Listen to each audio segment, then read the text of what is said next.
7 તારીખ જે છે એ ખૂબ જ ભારે છે દુનિયા માટે. 7મી જુલાઈએ આવો કોઈ મેસિવ એટેક ક્યાંક થઈ શકે છે કે જેનાથી આપણને અરેરાટી થઈ જાય, આવું કંઈક બની શકે છે. પણ મોટી એક બિગ ઇવેન્ટ બનવા જઈ રહી છે અને એ ખાસ કરીને ઇઝરાયલમાં બનશે એવું મને લાગે છે. આજનો અંક એટલા માટે અત્યારે એક્ટિવ થયો છે કે એ કેતુ મંગળની સાથે છે અને મંગળ છે એનર્જી પ્લેનેટ છે, જેની સાથે એને ઉર્જા આપે છે, એને ઉત્તેજન આપે છે. મંગળ છે ને એ ઉર્જાનો ગ્રહ છે કે ઇઝરાયલને પહેલેથી જ 7નો આંકડો નડે છે. ભાઈ, અમેરિકા બનાવે છે અણુબોમ્બ, તો ઈરાન શા માટે ન બનાવે? સૌ બનાવી શકે. ત્રણ દેશો છે ને એ બહુ જ કટ્ટર છે. એક તુર્કિસ્તાન, એક પાકિસ્તાન અને ઈરાન. એ આખી દુનિયાને નડે છે. કેતુ છે એ 12મા સ્થાનમાં મોક્ષનો કારક કહેવાય છે. તો એવું નથી કે એ ખરાબ જ કરે. તો 13 થી 28 જુલાઈનો જે ગાળો છે ને એ તો દુનિયા માટે હું જરાય સારો જોતો નથી. ઈઝરાયલ માટે તો હું એમ માનું છું કે આ 7મી તારીખ એટલે 6ઠ્ઠી તારીખની મધ્યરાત્રિ પછી મોટો ખતરો છે. ઈરાન ની અંદર અત્યારે મોહરમનો મહિનો ચાલે છે અને 6 તારીખે એમની મોહરમની 10મી રાત્રિ છે. એ આસુરા કે છે. તો એ રાત્રિ પૂરી થાય પછી ઈરાન કદાચ મોટો હુમલો કરે. ઈરાનને બહુ સમય મળી ગયો છે આ સીઝ ફાયર થયું એમાં. કેદારનાથની યાત્રાએ જવું છે બધાને, બદ્રીનાથ, કેદારનાથ. પણ ત્યાં મારી દ્રષ્ટિએ બહુ ભય છે, કારણ કે એક તો રુદ્રપ્રયાગ, રુદ્રનો ત્યાં વાસ છે ને એમાં વરસાદ ને એમાંય પહાડો ખસકી પડે છે. તો આપણે ભગવાનની ઘરે ભક્તિ કરી લઈએ તો સારું. આપણે ના ન પડાય કોઈને, ભક્તિ કરવી હોય તો જાય, પણ આવી યાત્રાઓમાં ન જવું જોઈએ. ટ્રેન છે એ અથડાય અને પાટા ઉપરથી ઉતરી જાય. આવું 20 તારીખ જુલાઈની આજુબાજુ આવી સંભાવનાઓ રહે છે. પણ આવી ઘટનાઓ છે એ હેડલાઈન બનશે અને 7 જુલાઈએ હું એમ જે કહું છું કે આવો હોરિબલ ઇન્સિડન્ટ અથવા તો હોરિબલ એટેક, મેસિવ એટેક, એ ઘટના જે છે એ હેડલાઈન બનશે. નમસ્કાર, આપ જોઈ રહ્યા છો ટીવી 13 ગુજરાતી ડિજિટલ. હું છું આપની સાથે બંસી રાજપૂત. છેલ્લા ઘણા સમયથી આપણે જે રીતે જોઈ રહ્યા છીએ કે જે સમય છે એ અતિશય ભારે ચાલી રહ્યો છે અને ઘણી બધી અલગ અલગ વિસ્તારો, પછી ફક્ત ગુજરાત હોય, ગુજરાતની બહારના રાજ્ય હોય, ઓવરઓલ આપણા દેશની વાત હોય કે પછી સીમાડા પાર વિદેશની વાત હોય, ક્યાંકની ને ક્યાંકથી એવા બધા ડિસ્ટર્બન્સ આપણને ઘરે ડિસ્ટર્બ કરી દે એ પ્રકારના સમાચારો છે તે મતલબ પેરેલલી સામે આવતા રહ્યા છે છેલ્લા થોડા સમયમાં. ત્યારે આજે આપણે જ્યોતિષાચાર્યની દ્રષ્ટિએ એમના પોઈન્ટ ઓફ વ્યૂથી સમજવાની કોશિશ કરીશું કે જે રીતે ઓવરઓલ આખો જે માહોલ છે તેને લઈને જ્યોતિષ શાસ્ત્ર છે કે પછી આંક શાસ્ત્ર છે તેને લઈને આ બધી જ વસ્તુ કઈ રીતે કનેક્ટેડ હોય છે. અને એના માટે જે એક્સપર્ટ છે જ્યોતિષાચાર્ય જયપ્રકાશ માઢક, તે આપણી સાથે જોડાશે અને ઘણી વખત તેઓ આપણી સાથે વાત કરી ચુક્યા છે. આપનું સ્વાગત છે જયપ્રકાશભાઈ. નમસ્કાર, સ્વાગત છે આપનું પણ. ઘણી વખત તમે જ્યારે આપણે વાત કરી છે અને તમે જે ઇંગિત કર્યું છે, જે વાત કરી છે તે ક્યાંક ને ક્યાંક ઇનડિરેક્ટલી મતલબ એ સંભાવનાઓ છે તે સાચી પડી છે એ પ્રકારની વાત. ત્યારે ફરી એકવાર કહેવાય ને કે ઓવરઓલ આખો સમય એટલો ભયંકર જાણે કે ચાલી રહ્યો છે ક્યાંક ને ક્યાંકથી એ પ્રકારની ઘટનાઓ, એ પ્રકારનો માહોલ, એ પ્રકારના ડિસ્ટર્બ કરી દે એ પ્રકારના સમાચાર સામે આવતા રહે છે. ત્યારે હવે જો વાત કરવામાં, તમે કહ્યું હતું કે અંગારક યોગ અને 27 જુલાઈ સુધીનો સમય છે તે અતિશય ખરાબ. આ ખાસ કરીને અઠવાડિયાની વાત કરવામાં આવે કે આ સમયમાં શું ધ્યાન રાખવાનું છે, તો તમે શું કહેશો? હા, એ જે આપણે 28 જુલાઈ સુધીનો સમય બહુ જેમ કે સંભાળવા જેવો છે એવી વાત કરી હતી કે એમાં મોટા વિસ્ફોટો થાય, મોટી આગ લાગે, મોટા અકસ્માતો થાય, વિમાન નીચે પડે, ટ્રેન ઉપર હુમલા થાય, આવી બધી આપણે વાત અગાઉ કરેલી અને એ પ્રમાણે કમનસીબે એવી ઘટનાઓ બની પણ છે. હવે તમે આ અઠવાડિયાનું પૂછો છો તો મારું એવું માનવું છે કે અઠવાડિયું તો નહીં, પરંતુ આજે 5 તારીખ છે ને, તો 7 તારીખ જે છે એ ખૂબ જ ભારે છે દુનિયા માટે. ઓકે. એટલા માટે કે 7 કેતુનો આંક છે. આપણે અમદાવાદની વિમાન દુર્ઘટનામાં 7ના અંકનું ઇન્વોલ્વમેન્ટ જોયું હતું. ત્યાર પછી કેદારનાથમાં એક વિમાની અકસ્માત થયો, એમાં પણ 7નો અંક જોવા મળ્યો હતો. તો આ 7 તારીખ જે આવી રહી છે અને મહિનો પણ જુલાઈનો છે, એટલે 7-7 બે સાતડા ભેગા થાય છે. એટલે કેતુનું બહુ જ પ્રાબલ્ય જોવા મળશે એવું મારું માનવું છે આવતી 7 તારીખે, એટલે કે 6 તારીખની મધ્યરાત્રિ પછી. અને એની અંદર હું એમ માનું છું કે કોઈ એવો ઇન્સિડન્ટ મોટો કે જે આપણને હૃદયદ્રાવક જેને કહી શકીએ એવો કોઈ અકસ્માત કે એવી કોઈ દુર્ઘટના બની શકે છે, અથવા એવું કંઈક બને કે કોઈ મોટો મેસિવ એટેક થાય, મોટો બહુ હુમલો થાય, જેવો 7 ઓક્ટોબરે 2023માં ઇઝરાયલ ઉપર હમાસે કર્યો હતો. અને એ લોકો છે એ ઇઝરાયલની અંદર બુલડોઝર દ્વારા એમની ફેન્સિંગ તોડીને અંદર ઘુસી ગયા અને કાળો કેર વર્તાયો અને ત્યાંના નાગરિકોને ઉપાડીને સુરંગોમાં લઈ ગયા. એ 7 તારીખ હતી. હું એમ માનું છું કે આવતી 7 તારીખે એટલે કે 7મી જુલાઈએ આવો કોઈ મેસિવ એટેક ક્યાંક થઈ શકે છે કે જેનાથી આપણને અરેરાટી થઈ જાય, આવું કંઈક બની શકે છે. ખાસ કરીને અત્યારે જયારે યુદ્ધની પરિસ્થિતિ દુનિયામાં ચાલી રહી છે અને યુક્રેન અને રશિયા વચ્ચેનું યુદ્ધ છે એ વિકટ બની રહ્યું છે. આજે જ 800 ડ્રોન વડે પુતિને હુમલો કર્યો છે યુક્રેન ઉપર. એ જલ્દી યુક્રેનને જીતી લેવા માટે તલપાપડ બન્યા છે. સામે અમેરિકા છે એ હવે મદદ કરવા માંગતું નથી યુક્રેનની. તો આવી જે યુદ્ધની પરિસ્થિતિઓ છે એમાં અથવા કંઈક નવું પણ મોટી એક બિગ ઇવેન્ટ બનવા જઈ રહી છે, અને એ ખાસ કરીને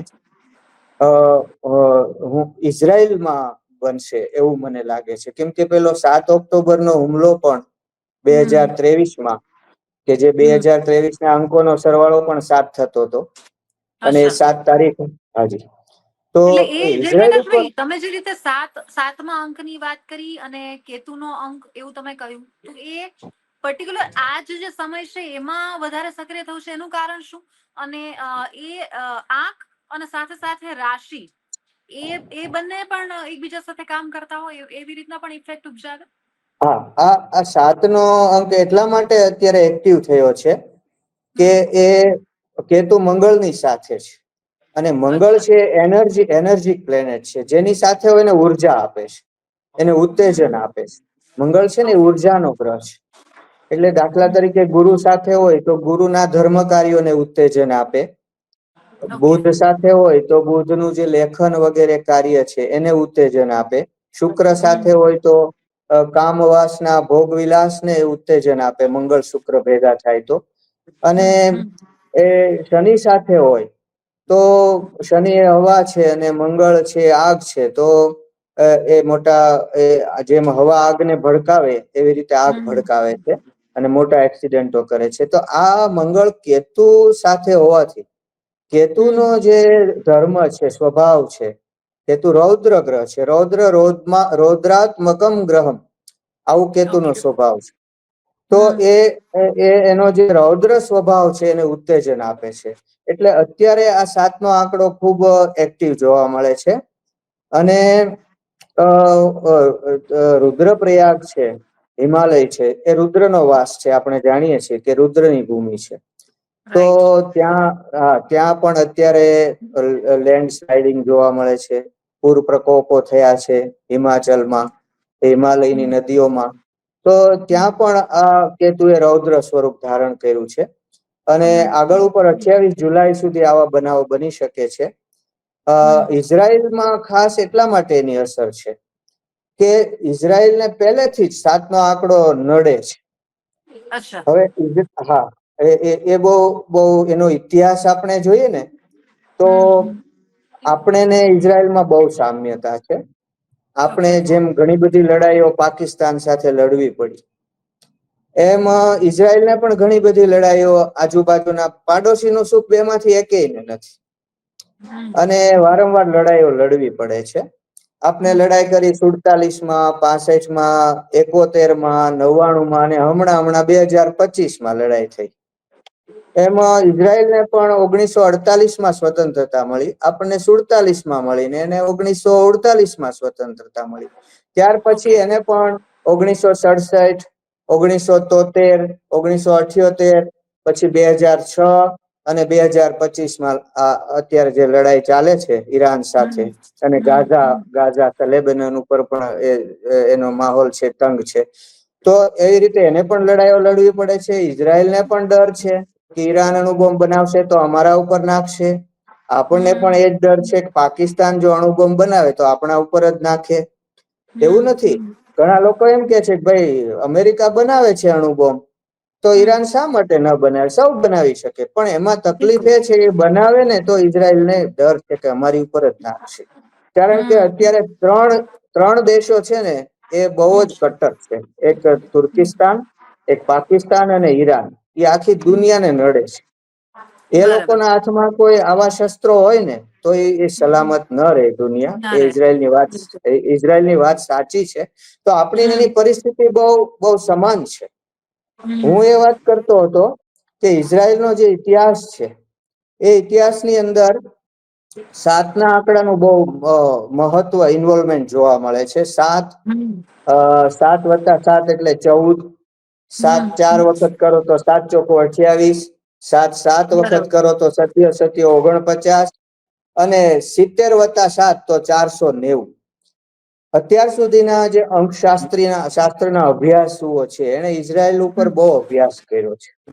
અચ્છા. અને એમાં હાજી, અને એમાં એને 7ના આંકડાનું બહુ જ ખાસ ઇન્વોલ્વમેન્ટ જોવા મળ્યું છે.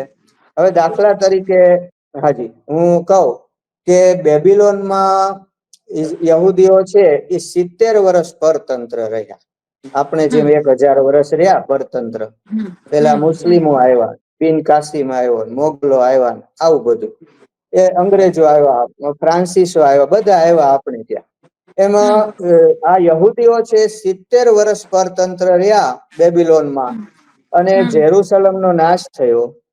પછી યહૂદીઓને ત્યાં સ્થાપિત થવા માટે 490 વર્ષ લાગશે. એટલે કે 70 × 70, 7 7 49, 490 વર્ષ લાગશે. એવું ડેનિયલ નામના એક અંકશાસ્ત્રીએ, ભવિષ્યવેત્તાએ વાંચેલું. અચ્છા. અને એ સાચું પડ્યું. કારણ કે કનાન પ્રદેશમાં પ્રવેશતા યહૂદીઓને ખરેખર 490 વર્ષ લાગ્યા.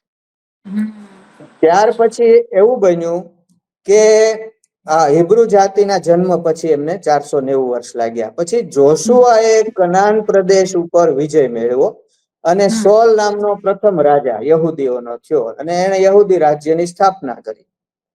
સોલ છે એને તમે યહૂદીઓના પ્રથમ રાજા કહી શકો. આ ઓકે. પછી 490 વર્ષ પછી નેબુદુનજાર કીધું, અને ત્યાર પછી 490 વર્ષ રોમનોએ જેરુસલમનો નાશ કર્યો. 490 વર્ષ રોમનોએ પાછો નાશ કર્યો. ત્યાર પછી તો કે નેબુદીને જ્યારે જેરુસલેમને જીતી લીધું, અને ત્યાર પછી રોમનોએ એનો નાશ કર્યો. પછી ઈસવીસન 70, જો 7નો આંકડો, એમાં યહૂદીઓના મંદિરનો નાશ કર્યો ટીટસ નામનો ઓકે. બાદશાહ રાજા. હા, એને એનો નાશ કર્યો. અને 70 વર્ષ પછી યહૂદીઓને ફરી એક વખત રોમનો સામે યુદ્ધ કરવું પડ્યું, અને યહૂદી જાતિ આખી છિન્ન ભિન્ન થઈ ગઈ. 70 × 70, 490 વર્ષ સુધી યહૂદીઓ ઉપર અનેક સ્થળોએ અત્યાચાર થયા. અને 490 + 490, 490 શું કામ? 70 × 70 એટલે 490. 490 + 490 એટલે 980 વર્ષ પસાર થયા. પછી મુસ્લિમ સત્તા નબળી પડી, અને યહૂદીઓનું ધીમે ધીમે પ્રભુત્વ વધ્યું. અને આમ બન્યા પછી 490 વર્ષે, એટલે કે 1492માં, કે જેનો સરવાળો 7 થાય છે, 1+4+9+2 એટલે 4 ને 1 5 ને 9 14 ને 2 16 6 ને 1 7. ત્યારે અમેરિકાની શોધ થઈ અને 1492 વર્ષ પછીના 490 વર્ષનો જે કાળચક્રનો ગાળો હોય એમાં ઇઝરાયલ છે યહૂદી રાજ્ય સ્થાપી શકશે એવી કિરો નામનો અંકશાસ્ત્રી કે જ્યોતિષી હતો, એને આગાહી કરી અને ખરેખર એ જે કાળચક્રનો સમય હતો એમાં 14/5/1948 ના રોજ 14 તારીખે એ ઇઝરાયલને સ્વતંત્રતા મળી. એટલે જયપ્રકાશભાઈ એવું કહી શકાય, કારણ કે અત્યારે 7મી તારીખ 7મો મહિનો સાથે સાથે 2025 એટલે 5 ને 2 પણ 7 થાય, એટલે ઇન શોર્ટ આ આંકડો ઇઝરાયલ માટે ભયંકર છે, ઇઝરાયલ માટે આપણે સમજીએ. પરંતુ જો ગુજરાતની કે આપણા ભારતની જો વાત કરવામાં આવે, અને એવું બની શકે કે કેતુ કોઈના માટે શુભ પણ હોઈ શકે કે એને ફેવર પણ કરી શકે, એવું ખરું? એવું હોય? હા, એવું બની શકે. કેતુ છે ને આ મોક્ષનો કારક ગ્રહ છે અને ઊંડું તત્વ ચિંતન આપે છે. જો કોઈની કુંડળીની અંદર વૃશ્ચિક રાશિમાં હોય, ગુરુ સાથે હોય તો અમૃત યોગ બનાવે છે. અને કેતુ છે 12મા સ્થાનમાં મોક્ષનો કારક કહેવાય છે. તો એવું નથી કે એ ખરાબ જ કરે, પણ એ કયા સ્થાનમાં છે અને કયા ગ્રહ સાથે સંબંધમાં છે એ ખાસ જોવું પડે. તે કેતુ જેનો પાવરફુલ હોય છે એ બહુ જ ઊંડા તત્વચિંતકો અને વૈજ્ઞાનિકો પણ હોય છે. તો ભારતની અંદર એ શુભ કરે કે નહીં, એ માટે આપણે ભારતની કુંડળી જોવી પડે. તો ભારતની જે કુંડળી છે એમાં વૃષભ લગ્ન છે. 1947 ની અંદર ભારત સ્વતંત્ર થયું એટલે એની કુંડળી આપણે 15મી ઓગસ્ટની કાઢીએ રાતના 12 વાગ્યાની.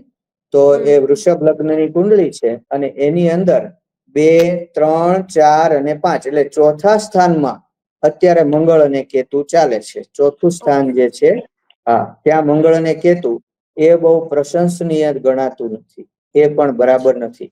આ જે નેતન્યાહુ છે એ નેતન્યાહુને 10મા સ્થાનમાં અત્યારે મંગળ કેતુ ચાલે છે, એટલે એની સત્તા કદાચ જાય એવું મને લાગે છે નેતન્યાહુ. અને 13 જુલાઈ થી શનિ વક્રી થશે અને સીધો મંગળ અને કેતુ ઉપરથી દ્રષ્ટિ કરશે. વક્રી શનિ રૂંડ મૂંડ થી ખરડાવે તો 13 થી 28 જુલાઈ નો જે ગાળો છે ને એ તો દુનિયા માટે હું જરાય સારો જોતો નથી. એક તો શનિની દ્રષ્ટિ મંગળ કેતુ સામે, મંગળ અને કેતુ સિંહ રાશિમાં અને શનિ વક્રી. તો આ જે ગ્રહ યોગો છે એ મને એમ લાગે છે કે દુનિયામાં લડાઈ વધુ ભડકાવશે. ઇઝરાયલ માટે તો હું એમ માનું છું કે આ 7મી તારીખ એટલે 6ઠી તારીખની મધ્યરાત્રિ પછી મોટો ખતરો છે અને એના ઉપર કોઈ મેસિવ એટેક થાય એવું મને લાગે છે. જો ઘણી વખત હું ભવિષ્યવાણી કરું છું, એ સાચી પડતી હોય છે. મને એમ છે કે આ વખતે પણ એ બનશે, કદાચ ન પણ બને. એવું નથી કે ભાઈ મારામાં કઈ ભૂલ પણ થાય, એવું પણ બને કે ક્યાંક બીજે થાય. પણ કેતુ એનો ભાગ અવશ્ય ભજવવાનો છે, કેમ કે તારીખ પણ 7 અને મહિનો પણ 7, ડબલ 7. તો આ 2 સાતડા જે ભેગા થાય અને આપે કહ્યું 25નું વર્ષ, 5 ને 2 7. તો એને કારણે, અને આમ જુઓ તો 2025 ના અંકોનો સરવાળો 9 એટલે કે મંગળનો આંક છે. તો ઇઝરાયલે 6 તારીખની મધ્યરાત્રિ પછી ખાસ ચેતવું જોશે. ઈરાન ની અંદર અત્યારે મોહરમનો મહિનો ચાલે છે અને 6 તારીખે એમની મોહરમની 10મી રાત્રિ છે. એ આસુરા કે છે. તો એ રાત્રિ પૂરી થાય પછી ઈરાન કદાચ મોટો હુમલો કરે. ઈરાનને બહુ સમય મળી ગયો છે આ સીઝ ફાયર થયું એમાં, અને પૂરતો શસ્ત્ર સરંજામ બહારથી આવી ગયો છે, ચીન, રશિયા આ બધા તરફથી. અને આ સરંજામમાં મિસાઇલો છે, મોટા મોટા મિસાઇલો છે.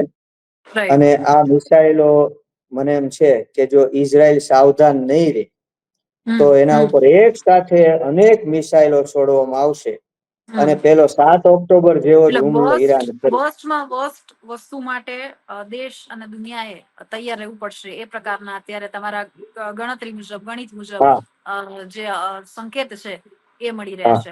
13 જુલાઈ વરસાદની પછી દ્રષ્ટિએ, કારણ કે 13 જુલાઈ પછી વધારે જે રીતે આ બાજુ મતલબ જે આગાહી કરવામાં આવી છે તેમાં પણ વરસાદનું જોર પણ વધશે, અમુક બીજી પ્રવૃત્તિઓ વધશે, પ્રકારની પણ આગાહીઓ ઘણી બધી 13ની આસપાસ.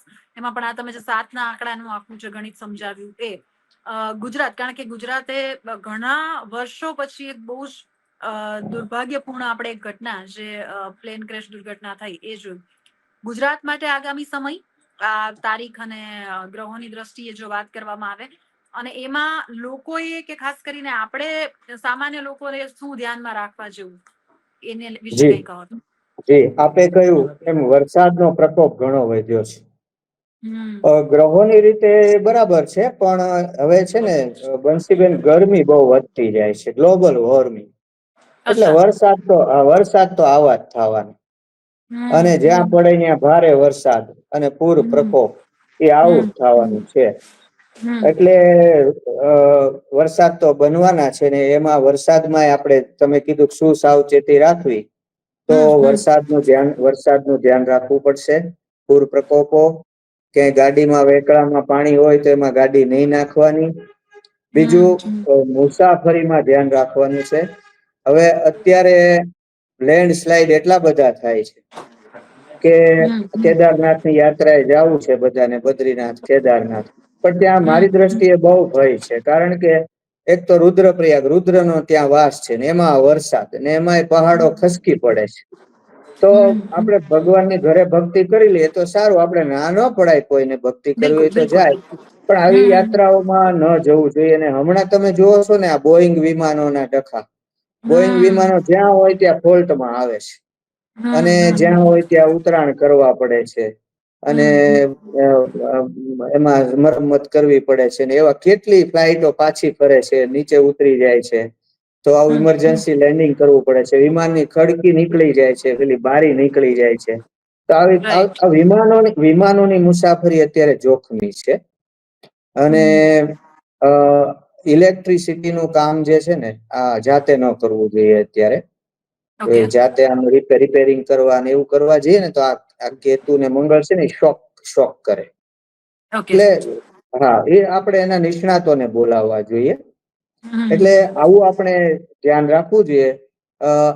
આ જે લાગુ પડે, ખાલી ગુજરાતને નહીં, દેશ અને દુનિયા બંનેને લાગુ પડે છે આ બિલકુલ વસ્તુ. બિલકુલ. અને હમ બીજું એક સાથે સાથે કહી દઉં કે 28 જુલાઈ આ અંગારક યોગ પૂરો થાય છે. હમ હમ એ પેલા 28 જુલાઈ 8 દિવસ અગાઉ, લગભગ 20 તારીખ આજુબાજુ, એટલે કે હમ 20 જુલાઈ, 20 જુલાઈ બરાબર છે. કેમ કે મંગળ રાશિ બદલે ને એક્ઝેક્ટ શનિની સામે આવશે, એ પેલા 8 દિવસ હમ અગાઉ ફળ આપે. તો એ 20 જુલાઈ આજુબાજુ ક્યાંક ધરતી ધણ ડોલશે. હવે અચ્છા, અને હા ભૂકંપ કે હાજી, એવું કઈ પરિસ્થિતિ. હા, ભૂકંપ, હા, હમ એવું હમ થશે. અને બીજું, રેલગાડીના અકસ્માત થવાની પણ સંભાવના છે. ઓકે. હા, અને પ્લેન છે ને, એ પ્લેન અથડાઈ જાય એવું પણ બને. કે પછી હમ એમની જે એક્સરસાઇઝ કરતા હોય વિમાનોની, એમાં હમ કે અથવા ગમે બરાબર. તે રીતે, હા, પણ રાઈટ. એ દુર્ઘટના એ વિમાનને લગતી કે ખાસ પર્ટિક્યુલરલી ટ્રેનો અથડાવાની, કે ટ્રેનો હમ અથડાવાની, કે ટ્રેનો કાઇન્ડ ઓફ અથડાવાની, ટક્કર ક્યાંય બી. હા. ટક્કર, હા, કોલિઝન અચ્છા. કે એવું કંઈક કે છે એને, અથવા હમ ટ્રેન છે એ અથડાય અને પાટા ઉપરથી ઉતરી જાય. આવું 20 તારીખ જુલાઈની આજુબાજુ આવી સંભાવનાઓ રહે છે. એનું સ્થળ નિર્દેશ કરવો મારા માટે બહુ કઠિન છે. હા, બરાબર. પણ આવી ઘટનાઓ છે એ હેડલાઈન બનશે. અને ઓકે. 7 જુલાઈએ હું એમ જે કહું છું કે આવો હોરિબલ ઇન્સિડન્ટ અથવા તો હોરિબલ એટેક, મેસિવ હમ એટેક, એ ઘટના જે છે એ હેડલાઈન બનશે. એવું આપણે જોવું પડશે. અને આ બરાબર. દુનિયા છે એ અણુયુદ્ધ તરફ આગળ વધી રહી છે, વધી જ રહી છે. અણુયુદ્ધ તરફ જઈ રહી છે. જી આખા ઓલામાં જે રીતે, કારણ કે ભારતની વાત કરવામાં આવે કે આપણે લોકોની વાત કરવામાં આવે, એટલે સૌથી મોટો ખતરો તમે જે રીતે કીધું કે કાઇન્ડ ઓફ ઇઝરાયલ અને ભારત છે પેરેલલ, બંનેના જે ગ્રહોની હા વાત કરવામાં આવે કે જે આખી ઘટનાક્રમ છે એ સમાન ચાલી રહ્યા છે. તો એ જી રીતે ભારત માટે પણ આમ જોઈએ તો આ દિવસો ખતરારૂપ તો ખરા, કારણ કે હજુ બી સંપૂર્ણપણે જરૂર સ્થિતિ થાળે પડી ગઈ છે, એટલા ઓલા નિષ્ફિકર આપણે ના થઈ શકીએ. જરૂર. જેમ ઇઝરાયલ ડરે છે કે ઈરાનને સમય આપવામાં આવશે, હમ, હમ.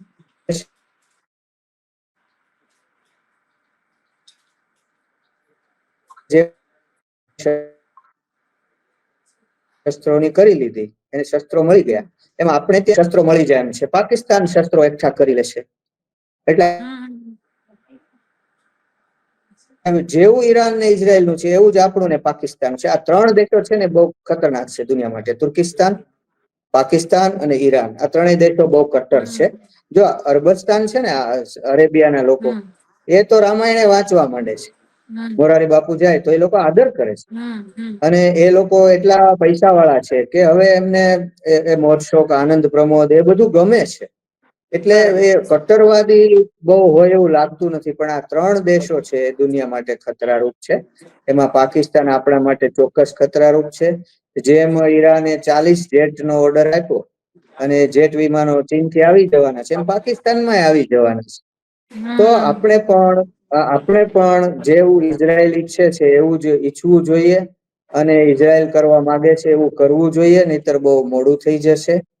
રાજાની હમ. ફરજ છે કે આજુબાજુના પ્રદેશો જીતી લેવા, એમાં આપણે બહુ વિલંબ કર્યો છે. જો બરોબર. આજુબાજુના પ્રદેશો જીતી ન લઈએ તો આ ચીન હમ. જેવા ઘૂસી જાય.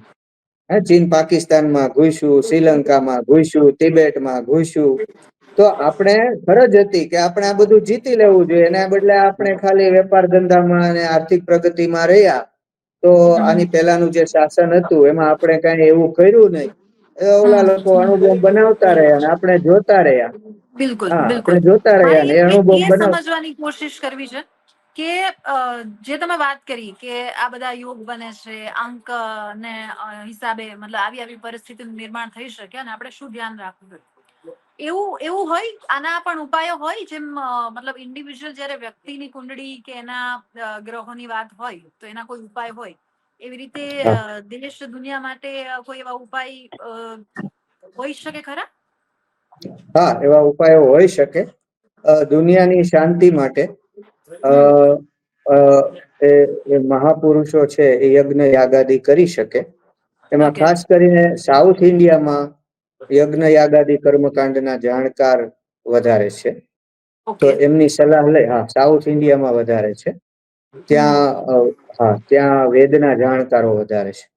તો એમને બોલાવી, એમની સલાહ લઈ અને વિશ્વ શાંતિ માટેનો કોઈ યજ્ઞ કરી શકાય. પણ એ મને બહુ અઘરું લાગે છે. પણ આપણે આપણા ઘરે શું કરી શકીએ કે હમ. કેતુ કે મંગળ જેવા, શનિ જેવા રૌદ્ર ગ્રહો હોય તો હમ. આપણે રુદ્રાષ્ટાધ્યાય નો 5મો જે અધ્યાય છે એ વાંચી શકીએ. અને અચ્છા. હા, એ મોબાઈલમાં આવે. આપણે ટાઈપ કરીએ ને કે રુદ્રાષ્ટાધ્યાય ચેપ્ટર નંબર 5, એટલે ઓકે. આવે. એ આપણે મૂકી દેવાનો. આપણા ઘરની હમ. અંદર એ સંભળાય જોરથી. તો હમ. પાડોશીઓના ઘરમાંથી પણ અનિષ્ટ તત્વો દૂર થઈ જાય છે. આપણે અચ્છા. અનિષ્ટોથી દૂર રહી શકીએ છીએ. કેતુમાં ખાસ કરીને રુદ્રાષ્ટાધ્યાયી. હા, રુદ્રાષ્ટાધ્યાયી, જેને રુદ્રી કહેવામાં આવે છે. રુદ્રી. ઓકે. ટૂંકમાં એને રુદ્રી રુદ્રી, પાઠ એનો જેને 5મો કહીએ. અધ્યાય, ઓકે. એનો 5મો ઓકે. અધ્યાય બહુ સારો છે. આવા ઓકે. અનિષ્ટોને દૂર કરે છે. રુદ્રના 5 સ્વરૂપો છે: પૃથ્વી, જળ, વાયુ, અગ્નિ, આકાશ. હમ. એ હમ. બધા હમ. અત્યારે ક્રોધમાં છે. જો હમ. હમ. વાયુ છે તો વાવાઝોડા દુનિયામાં વધી ગયા છે. હમ. જળ તો હમ. પૂર પ્રકોપો વધી ગયા છે. આગની ઘટનાઓ હમ. બને છે. પૃથ્વી વારંવાર ડોલે છે. અને હમ. હમ. આકાશમાંથી ભવિષ્યમાં ઉલ્કાપાત થવાની સંભાવના છે. તો આવું જે આ રુદ્રના 5 સ્વરૂપો છે, આપણે એની શાંતિ કરવી હોય, રુદ્ર શાંતિ, તો હમ. સ્વાભાવિક છે કે રુદ્રીનો પાઠ કરવો જોઈએ. એમાં 5મા અધ્યાયનું ખાસ મહત્વ છે. તો એ ઓકે. આપણે મોબાઈલમાં ચાલુ કરીએ. આપણને વાંચતા ન આવડતું હોય, સ્વાભાવિક છે, બધાને હમ. સંસ્કૃત ના હમ. આવડે. તો એ 5મો અધ્યાય ચાલુ કરીને શાંતિથી શંકર ભગવાનની મૂર્તિ સામે, ફોટા સામે બેસી જઈએ, અથવા શિવલિંગ હમ. સમક્ષ. હમ. અને હમ. એમાંય જો સાથોસાથ જળ ચડાવવાનું ચાલુ રાખીએ તો એકદમ હમ. રુદ્રદેવ શાંત થઈ જાય છે. એકદમ શાંત ઓકે. થઈ જાય છે. ઓકે. તો હા, એ રુદ્ર શાંતિ આ રીતે આપણે કરી શકીએ છીએ. રુદ્ર ઉપાસના બહુ સારી છે આના માટે.